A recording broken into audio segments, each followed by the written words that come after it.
नमस्कार, हमारा खास कार्यक्रम 8 सिविल लाइंस देख रहे हैं आप। आपके साथ मैं हूं दिव्या तिवारी और आइए खबरों की शुरुआत करेंगे अहम खबर के साथ। विधानसभा में आज कर्ज माफी के मुद्दे पर हंगामा हुआ है और प्रतिपक्ष के सदस्यों ने सदन में हंगामा किया। तो कर्ज माफी पर तीखी बहस पर सीएम अशोक गहलोत ने करारा जवाब दिया।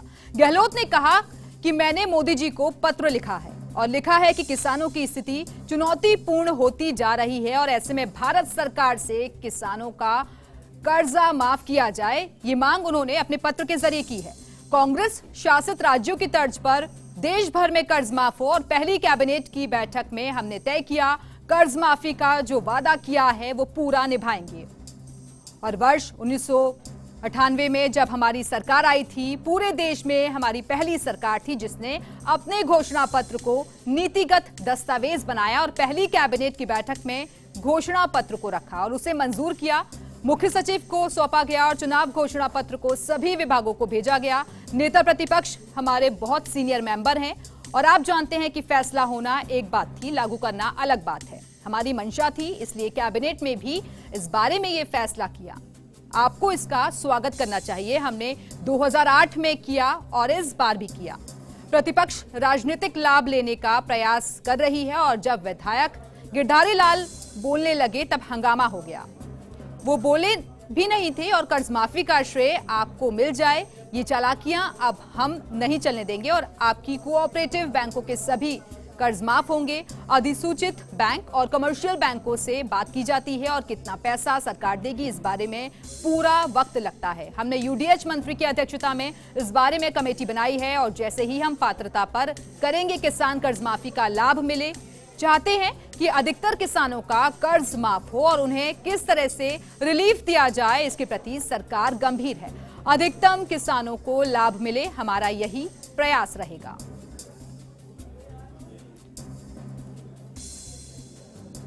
तो 15वीं विधानसभा का सत्र चल रहा है। आज भी शुरुआत हंगामेदार रही और फिलहाल आधे घंटे के लिए जो सदन की कार्यवाही है वो स्थगित कर दी गई है। लेकिन कर्ज माफी का जो मुद्दा है एक बार फिर से सदन के अंदर गूंजता हुआ नजर आया। विपक्ष के नेताओं ने तमाम तरीके के सवाल उठाए और जिसका बड़े ही अलग अंदाज में एक्शन के तौर पर जवाब दिया मुख्यमंत्री अशोक गहलोत ने। उन्होंने कहा कि मैंने बाकायदा प्रधानमंत्री मोदी को एक पत्र लिखा है और जिसमें कई बातों का जिक्र किया गया है कि हमने जो वादे किए थे उसको पूरा भी किया है। हमने वादा किया था कि किसानों का कर्ज माफ किया जाएगा और उसके प्रति सरकार हमारी गंभीर भी नजर आई है। लेकिन इस कर्ज माफी का फायदा न केवल सिर्फ प्रदेश के किसानों को मिले बल्कि देश भर में किसानों की जो स्थिति है उसमें सुधार हो और इसके लिए उन्होंने ये मांग भी की है कि जल्द से जल्द देश भर में किसानों का कर्जा माफ किया जाए। और चलिए इस वक्त सीधे रुख कर लेते हैं विधानसभा का, जहां से हमारी सहयोगी श्वेता मिश्रा इस वक्त हमारे साथ जुड़ गई हैं। श्वेता, जैसा कि उम्मीद पहले ही जाहिर की जा रही थी कि आज जब सदन की कार्यवाही शुरू होगी तो यहां भारी हंगामा देखा जाएगा और आज वही मुद्दा रहा कर्ज माफी का यहां इस दौरान।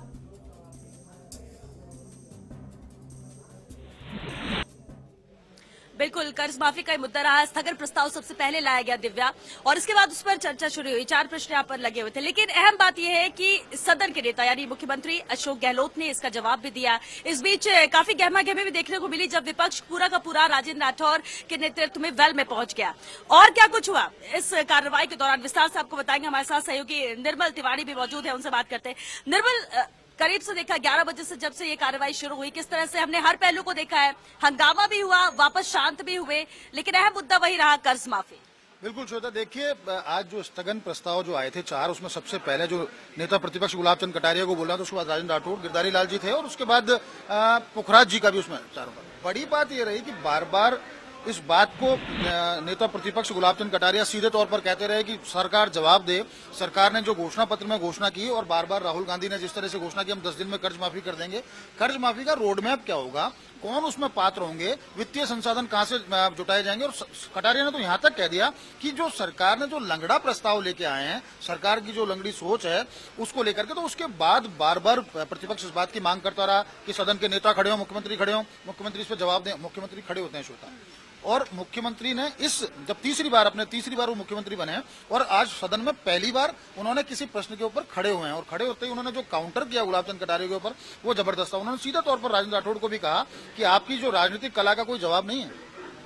लेकिन आप जो श्रेय लेने की जो होड़ आपने जो मचा रखी है, हम चलने नहीं देंगे। आपकी चालबाजी और चालाकी हम बिल्कुल नहीं चलने देंगे। बहुत बड़ी बात थी और गहलोत ने सिर्फ एक काउंटर में उन्होंने सारे प्रतिपक्ष को चुप कर दिया। उसके बाद प्रतिपक्ष इस बात को जरूर कहता रहा, बार बार वेल में आए सब लोग, उसके बाद नारेबाजी की, सबको एकजुट किया और लगातार राजेंद्र राठौड़ जो नेता उपनेता है प्रतिपक्ष के, वो बार बार सब अपने जो भाजपा के जो तमाम जो विधायक थे उनको लाते रहे। वेल में नारेबाजी हुई, लेकिन मुख्यमंत्री ने जो आज जवाब दिया, उन्होंने सीधे तौर पर कहा कि जितनी भी सहकारी जो बैंक हैं उनका जो संपूर्ण कर्जा है वो माफ किया जाएगा।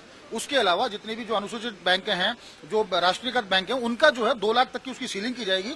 उनका मुख्यमंत्री ने एक बात बहुत अच्छी कही कि देखिए, प्रस्ताव सब बनाते हैं, घोषणाएं सब करते हैं, आप भी करते थे जब आप भाजपा की सरकार में थे, हम भी करते हैं, लेकिन उसको लागू होने में समय लगता है। तो उन्होंने कहा इसका समय लगेगा, लेकिन मुख्यमंत्री का आज एक कड़ा रुख भी देखने को मिला। श्वेता, उन्होंने सीधे तौर पर कहा कि आपने किसको कहा कि लंगड़ी सोच, बोले सोच मैं भी आपसे कह सकता हूं, आप इसके ऊपर माफी मांगी कटारिया जी, लेकिन मैं भी कह सकता हूं कि जिस तरह से आपकी सरकार है उसकी लंगड़ी सोच रही। तो कुल मिला के प्रतिपक्ष और पक्ष के बीच की जो तीखी जो नोकझोंक थी, उस बीच में हनुमान बेनीवाल लगातार बोलते रहे, वो प्रोवोक करते रहे। इधर निर्मल, कंफ्यूजिंग स्टेज की बात कही जा रही है कि जो कर्ज माफी का ऐलान किया गया उसको स्पष्ट करे। विपक्ष बार बार यही कह रहा था, गुलाब चंद कटारिया ने भी शुरुआत ऐसे ही की, इसका राजेंद्र राठौड़ ने भी उस बात को आगे बढ़ाया। निश्चित तौर पर देखिए, कर्ज माफी एक ऐसा पूरा जो सिनारियो रहा है श्वेता, उसकी अगर बात करें तो आज एक बहुत बड़ी बात मुख्यमंत्री अशोक गहलोत ये भी बोल गए कि कर्ज माफी आपने जो 50,000 रुपए तक की थी वो भी आप लोगों ने नहीं की थी, उसको हमारे जो नेता प्रतिपक्ष थे, तत्कालीन नेता प्रतिपक्ष रामेश्वर डूडी, उनके नेतृत्व में सदन में हमने आपके ऊपर दबाव बनाया। चुनाव आ रहे थे विधानसभा, इसलिए आपको करनी पड़ी, लेकिन उसमें भी आप सिर्फ 2,000 करोड़ रुपए का कर्ज माफ कर चुके हो। 6,000 करोड़ रुपए वो भी हमने हमारे ऊपर ले लिए हैं। उसके अलावा 12,000 करोड़ रुपए और 18,000 करोड़ रुपए का इंतजाम कर रहे हैं।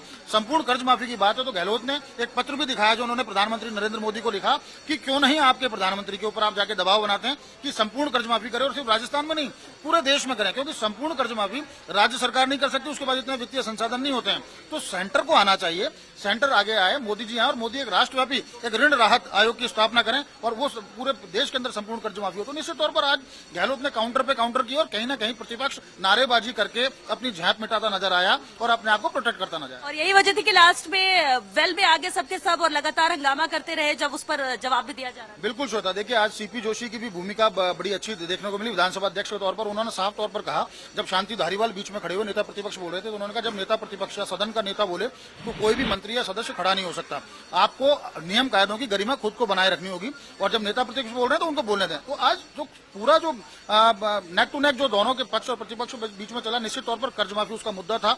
और कहीं ना कहीं उसके बाद जब मुख्यमंत्री ने जब ये तमाम जो उनका जवाब खत्म हो गया, उसके बाद वो कुछ अधिकारी और मंत्रियों के साथ बैठे, खासकर उदयलाल अंजना के साथ बैठे, उन्होंने नीरज के पवन रजिस्ट्रार को बुला रखा था। कहीं ना कहीं सरकार मूंग खरीद को लेकर कोई बड़ी घोषणा, प्रोत्साहन राशि देने की घोषणा कर सकती है, उसकी अवधि भी बढ़ा सकती है और साथ ही साथ कर्ज माफी को लेकर के कोई अहम मंथन सरकार के स्तर पर चल रहा है, उसकी बड़ी घोषणा जल्दी हो सकती है। और शून्यकाल अब शुरू होने वाला है क्योंकि आधे घंटे के लिए स्थगित किया गया था, अब आगे कैसे? देखिए अब शून्यकाल शुरू हो गया। शून्यकाल में जो भी जिस तरह से जो लिस्टेड क्वेश्चन है उनके ऊपर चर्चाएं होंगी।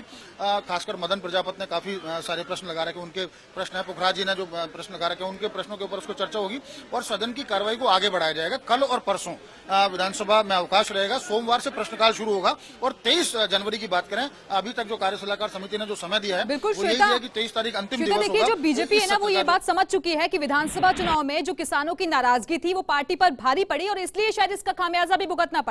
लेकिन दूसरी तरफ जो कांग्रेस है वो भी इस बात को समझ चुकी है कि किसानों के हित में जो हम फैसले ले रहे हैं उसका फायदा आगामी चुनाव में हो सकता है कांग्रेस को, और शायद इसी वजह से अब पूरा फोकस चाहे राजनीति ही हम देखें किसानों पर, वो देखी जा रही है और क्योंकि इसी मुद्दे को भुनाना है लोकसभा चुनाव में भी।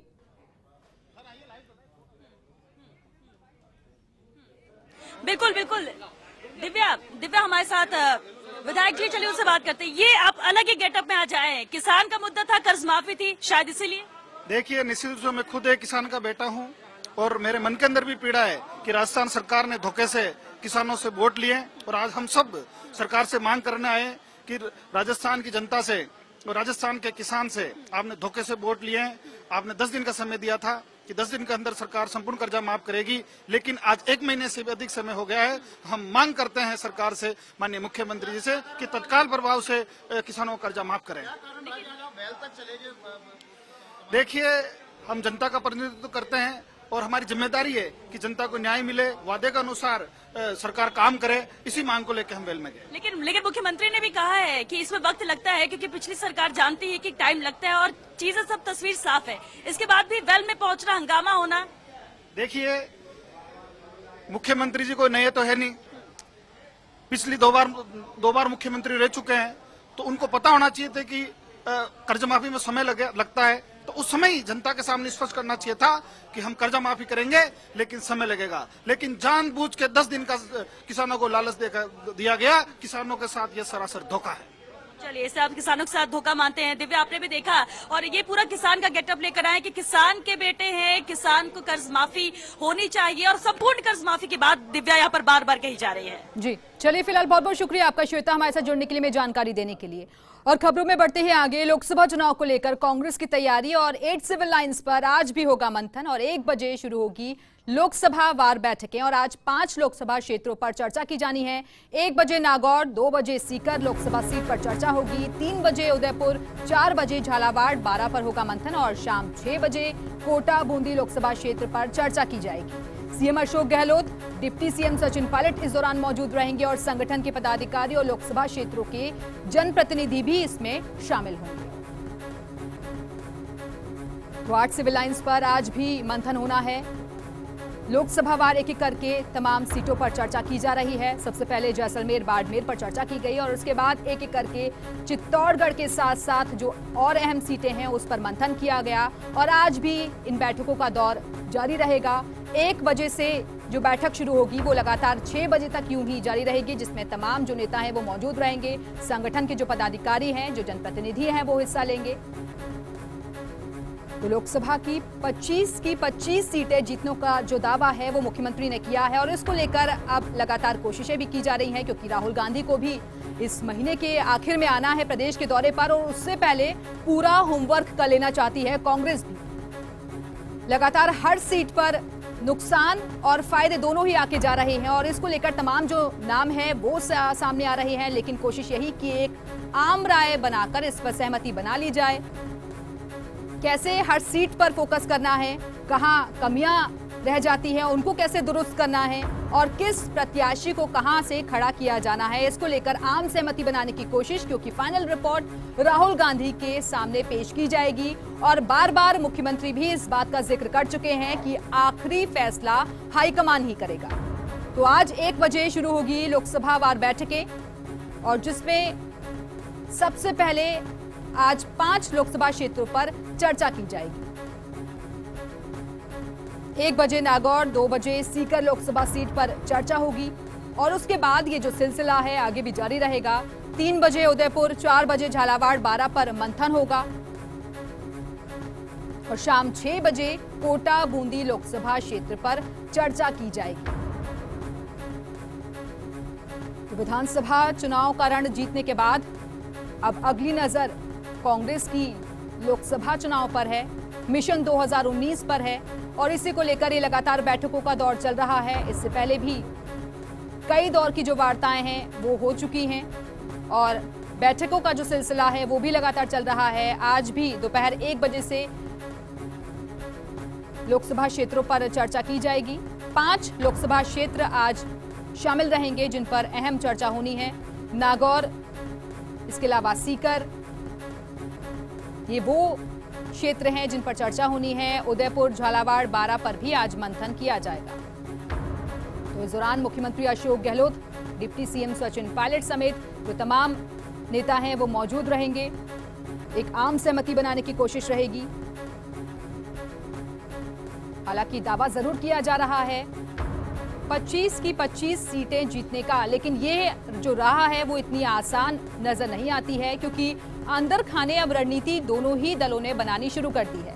लेकिन वो मुद्दे कौन कौन से रहने वाले हैं, इसको लेकर भी खास तरीके का जो प्लान है वो तैयार किया जा रहा है। आपको याद होगा कि जब प्रदेश के दौरे पर राहुल गांधी भी आए थे तो उन्होंने भी कहा था कि हमारी जो सरकार है वो जनता की सेवक है और हमें यही मानकर चलना होगा और हमारी प्रेफरेंस भी यही है कि जो दिक्कतें, जो परेशानियां पिछली सरकार में आम लोगों ने झेली है उनको दूर करके अब इस नई सरकार में, हमारी सरकार में ज्यादा से ज्यादा लोगों को लाभ पहुंचाया जाए। और ये बात कांग्रेस बखूबी समझती है कि जो वादे मैनिफेस्टो में किए गए हैं उन वादों को धरातल पर लाना ही होगा, उन पर काम करना होगा और जिसका मैसेज जो है लोकसभा चुनाव से पहले जनता के बीच जाए और उसका फायदा कांग्रेस को मिल सके।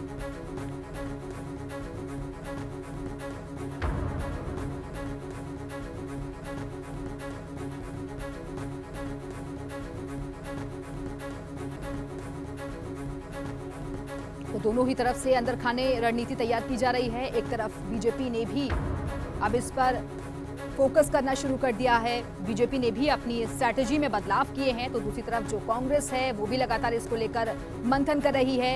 एक एक सीट पर विचार विमर्श किया जा रहा है और आज भी लगातार 1 बजे से ये जो बैठक का सिलसिला है वो शाम 6 बजे तक यूं ही जारी रहेगा। आज की बैठक में CM Ashok Gehlot, deputy CM Sachin Pilot मौजूद रहेंगे। इसके अलावा संगठन के पदाधिकारी और लोकसभा क्षेत्रों के जनप्रतिनिधि भी शामिल होंगे। लेकिन लॉबिंग की जो स्थिति है वो अभी से देखी जा रही है। हर तरफ से प्रयास किए जा रहे हैं कि टिकट उनको मिल जाए, लेकिन आम सहमति बनाने की कोशिश इन बैठकों के जरिए।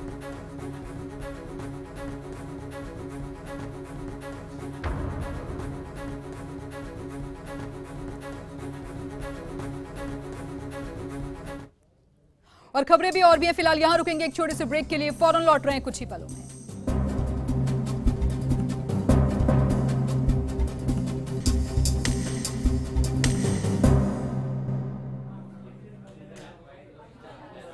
ब्रेक के बाद एक बार फिर से आप सभी का स्वागत है। काबुल में आतंकी हमले का शिकार हुई जोधपुर की बेटी को लेकर मुख्यमंत्री अशोक गहलोत ने ट्वीट किया है और संवेदना जाहिर की है। गहलोत ने लिखा है कि काबुल में आतंकी हमले में जान गंवाने वाली जोधपुर की शिप्रा शर्मा के परिजनों के प्रति मेरी हार्दिक संवेदना। भगवान उन्हें इस नुकसान को सहन करने की शक्ति प्रदान करें। आतंकवाद सबसे बड़ा खतरा है और जिसका सामना आज दुनिया को करना है। इसे हराने के लिए हम सभी को एकजुट होने की जरूरत है। तो शिप्रा के परिवार के प्रति अपनी संवेदना जाहिर की है मुख्यमंत्री अशोक गहलोत ने इस ट्वीट के जरिए।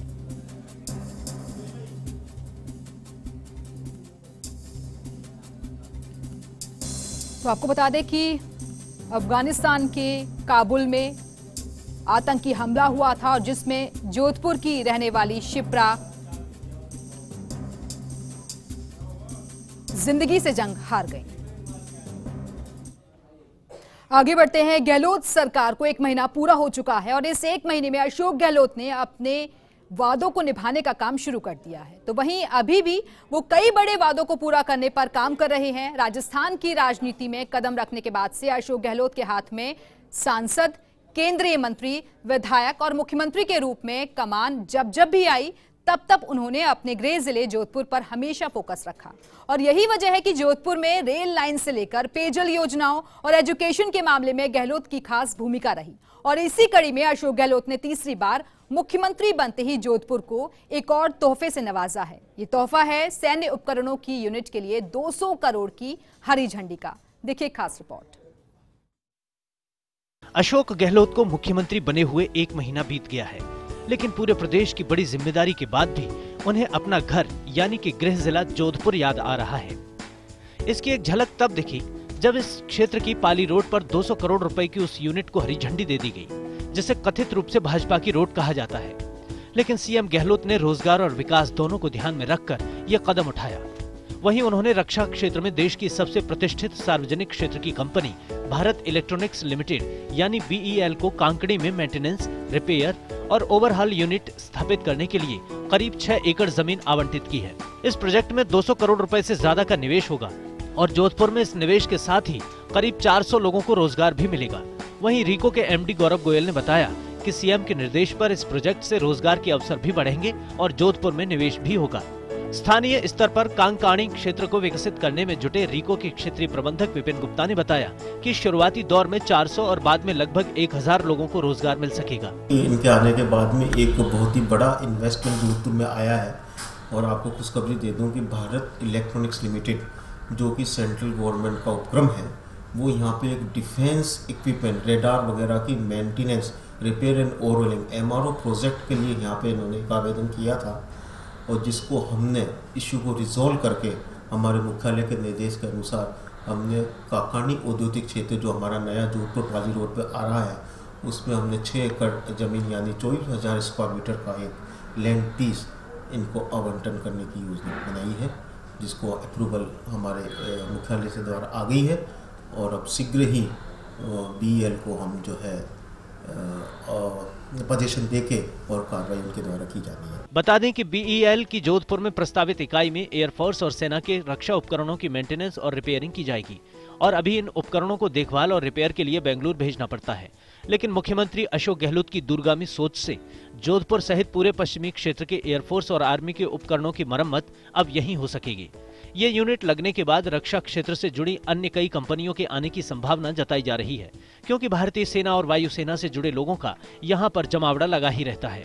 साथ ही पोखरण में हमेशा व्यापक पैमाने पर अभ्यास भी चलते रहते हैं। ऐसे में माना जा रहा है कि रक्षा क्षेत्र में सेना और वायुसेना को सेवा प्रदान करने वाली कई निजी कंपनियां भी जोधपुर की राह पकड़ेंगी।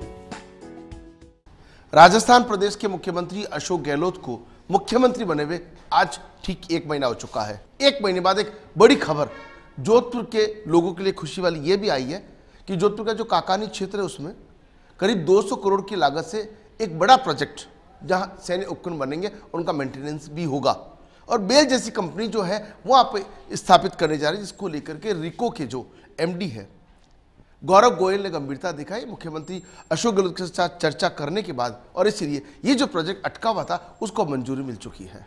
बहुत जल्द काकानी क्षेत्र के अंदर जब जोर शोर से इसका काम शुरू हो जाएगा तब 400 से अधिक लोगों को यहाँ रोजगार मिल सकेगा। सहयोगी भवानी सिंह गहलोत के साथ Rajiv Gaur, first India news, Jodhpur. तो इसी खबर के साथ ही हमारे खास कार्यक्रम में फिलहाल इतना ही। दीजिए इजाजत, नमस्कार।